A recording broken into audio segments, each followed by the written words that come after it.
오늘은 미술대학을 지망하는 입시생을 대상으로 신경미학에 대해서 강의를 할 건데, 공식적으로 신경미학 세 번째 강의가 되겠습니다.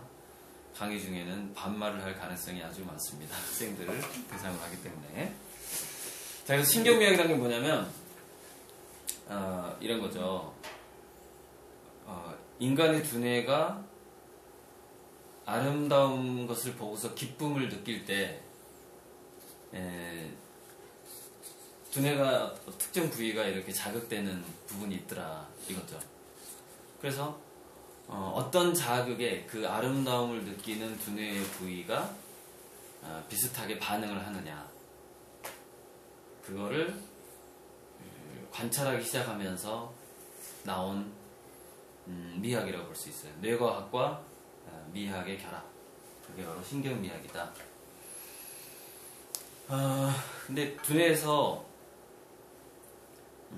어떤 것의 아름다움을 느끼느냐는 개인차가 있을 텐데, 그것을 대략 한 8가지 정도로 평균을 내본 거예요. 그래서 거기에 대해서 주로 얘기를 할 텐데, 인간에 대해서 조금 더 이해를 하고 넘어가자면, 이건 제가 그림을 그리는 주제고요. 동공, 눈동자의 천체가 비친 모습을 그리는 게 제 그림의 주제입니다.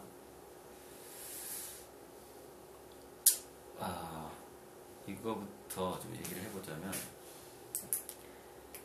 인간의 의식, 그 다음에 마음, 감정, 그런 것들이 기본적으로 생명체의 살고자 하는 본능이 있고, 그 살고자 하는 본능, 자기 마음대로 하고자 하는 본능을 억누르는 환경에 있더라는 거죠.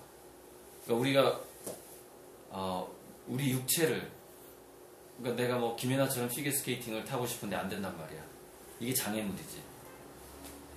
그래서 그런 장애물이 있을 때, 내 마음대로 뭔가가 되지 않을 때, 내가 원하는 대로 상대방이 움직이지 않는다거나 내 몸이 움직이지 않을 때, 그때 인간은 생각을 하더라는 거죠. 이게 이성의 탄생이에요.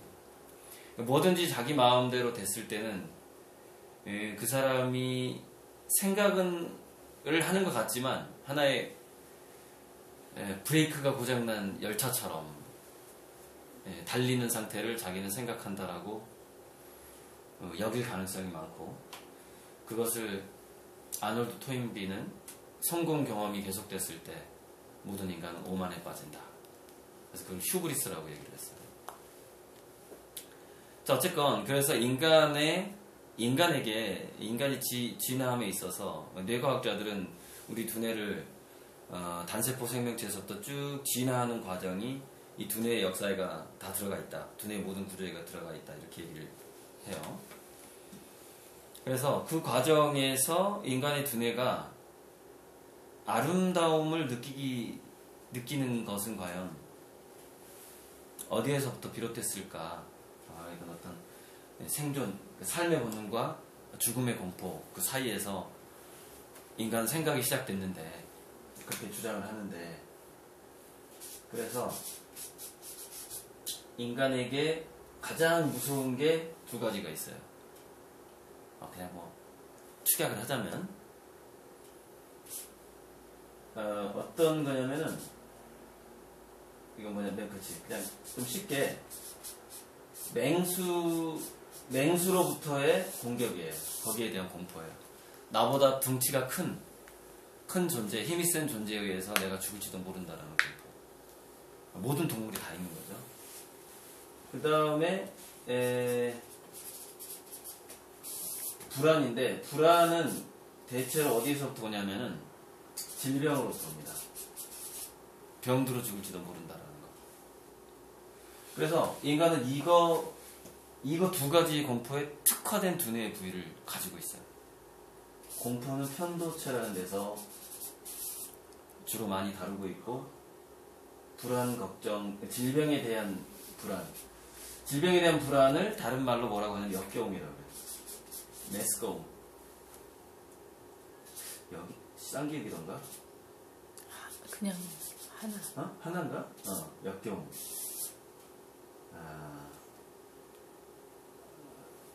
역겨움이라고 하는데 이거 두 역겨움은 어디서 다루냐면은 섬엽이라는 데서 다뤄요. 좀 더 이제 이거 두 가지를 설명하자면 여기서 편도 같은 경우에는 뭔가 아무튼 이거 생존의 위험이죠. 생존의 위험인데 이게 발달을 하게 되면은 역겨움이라는 것은 인간이 이 의식이 생기면서 의식이 발달하다 보니까 두 가지에 의해서 두 가지를 또 다른 역겨움으로 해석을 하더라. 그게 뭐냐면은 거짓말하고 불공정이에요. 그러니까 인간은 기본적으로 맨 처음에 추구하는 게 자유예요. 두 번째 추구하는 게 평등이죠. 자유라는 것은 내가 그냥 살고 싶다 이거예요. 죽음이라는 건 자유가 아니라고 생각을 하죠. 자유를 원해요. 공포를 원하지 않아. 그 다음에 공정함을 원해. 역겨움을 원하지 않아. 누군가가 특히 뭔가 나의 이익을 쉐어링 하는 데 있어서 우리가 이제 그 세금 정책을 쓰는 데 있어서도 역겨워해요. 예를 들어서 부자는 세금을 조금 내고 이렇게 월급쟁이들이 세금을 많이 내는 것처럼 여기는 거를 거짓말 내지는 불공정이라고 보는 거예요. 그래서 그거를 인간은 어떤 질병처럼 역겨워한다 이거예요. 그런 불공정을 봤을 때 뇌섬유를 또 동시에 자극을 받거든요. 그러니까 뇌섬유는 막 구더기 같은 것들이 막 이글거리는 걸 볼 때 그거는 이 공포, 맹수가 나를 덮치는 공포와는 약간 다른데 인간은 불공정해서 그걸 느낀다라는 거예요. 매스꺼움, 역겨움. 자, 이거 두 가지가 우리 그 삶에 있어서의 위에서부터 내려오는 어떤 불안과 공포예요. 밑에서는 이제 살고자 하는 본능이 있을 거 아니야. 이것은 이 위에 있는 건 뭐예요? 추함이에요, 추함. 추함의 근원이야. 추하다는 건 뭐냐면은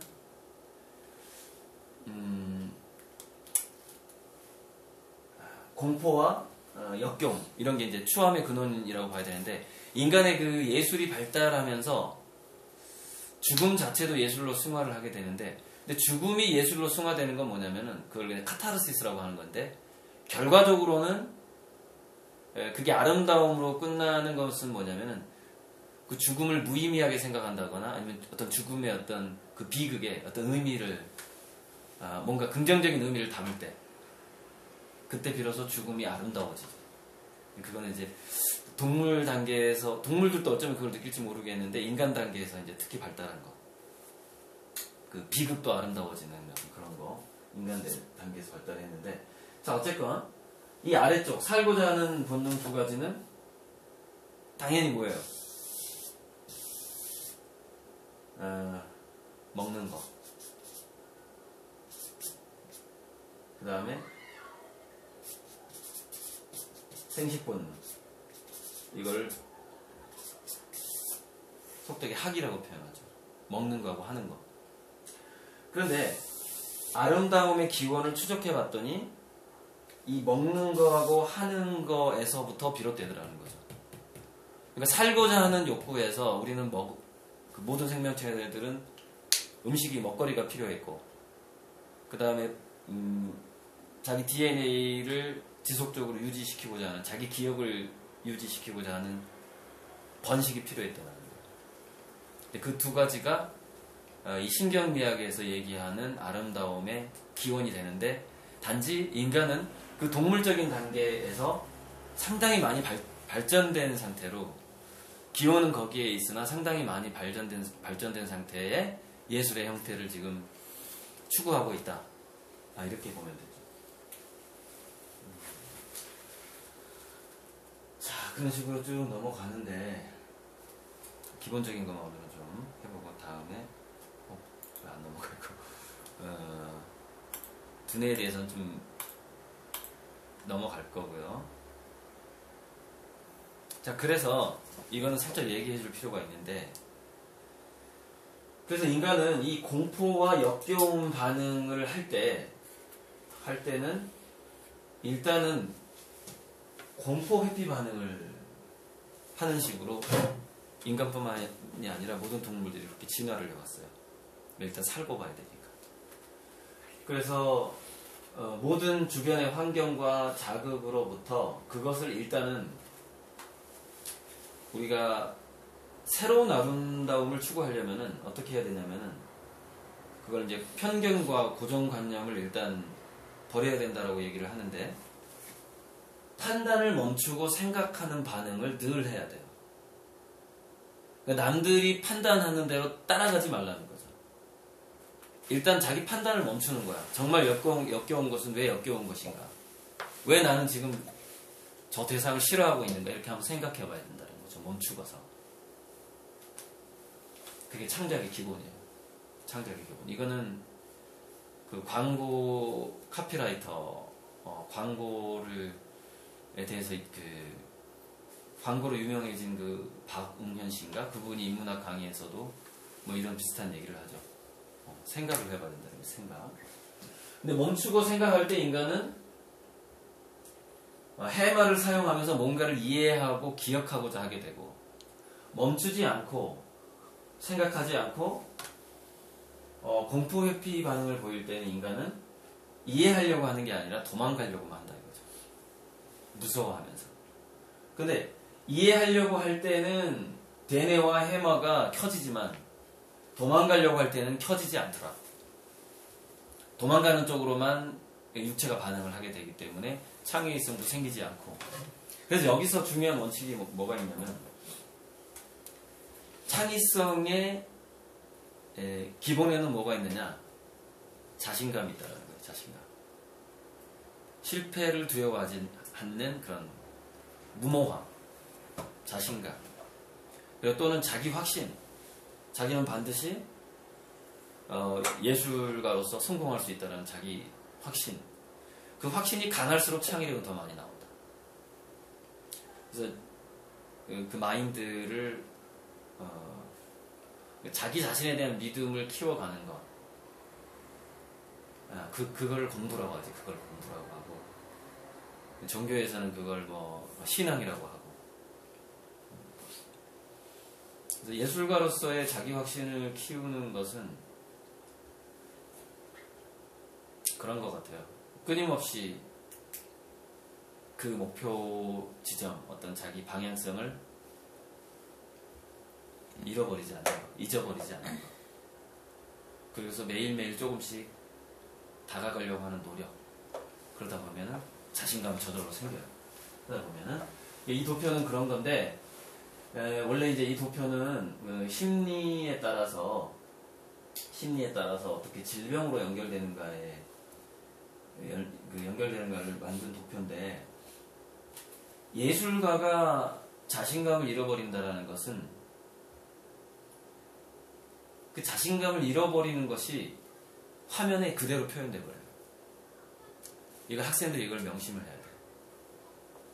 입시 시험을 볼 때도 그렇고, 자기가 창작을 할 때도 그렇고, 자기 자신을 의심하게 되면 그 의심하는 게 화면에, 자기가 그리는 그림에, 자기가 그리는 획에 그대로 표현돼 버린다. 그래서 내공이 쌓이지 않으면은 한 획도 결코 제대로 잘 안 나오는데, 근데 그 획이 잘 나오는 방법이 있긴 있어요. 그게 뭐냐면 미쳐버리면 되는 거예요.